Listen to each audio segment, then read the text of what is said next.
AFP published, 2029 BST, the 12th of October 2020, updated, 2029 BST, the 12th of October 2020 Portland, or, October 11th. A protester stands over a toppled statue of President Theodore Roosevelt during an Indigenous Peoples Day of Rage protest on October 11, 2020 in Portland, Oregon.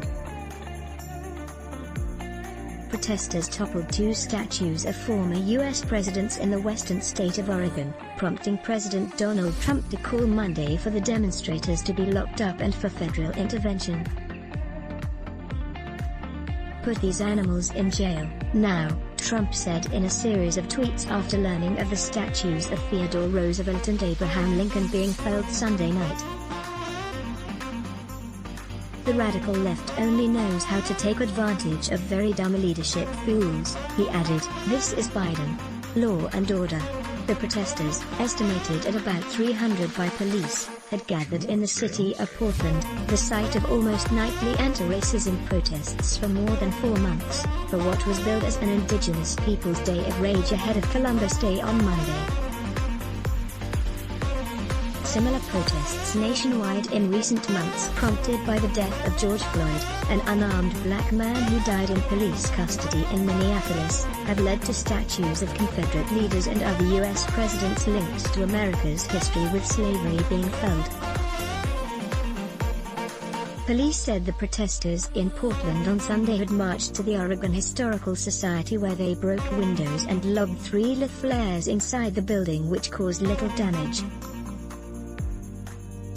In a tweet, Trump said the demonstrators were taking advantage of fools and urged the city to call in the feds.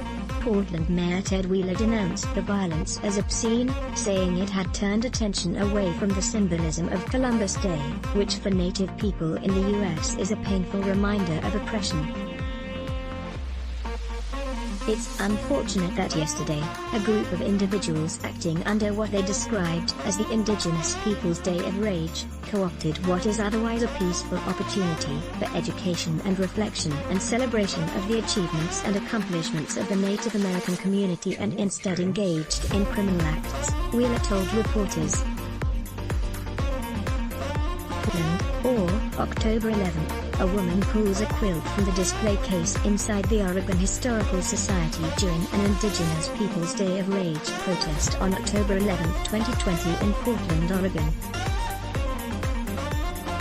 Portland Police Chief Chuck Lovell said 3 people had been arrested in connection with the unrest. He said the protesters had used a vehicle to first topple Roosevelt's statue before turning their attention to Lincoln's statue. Statues of 2 other former presidents have previously been felled by protesters in Portland. One was of Thomas Jefferson, who enslaved more than 600 people over the course of his life, and another was of George Washington, who also owned slaves. Let's block ads. Why? Show your love for him. Click the link in description. Thanks for watching.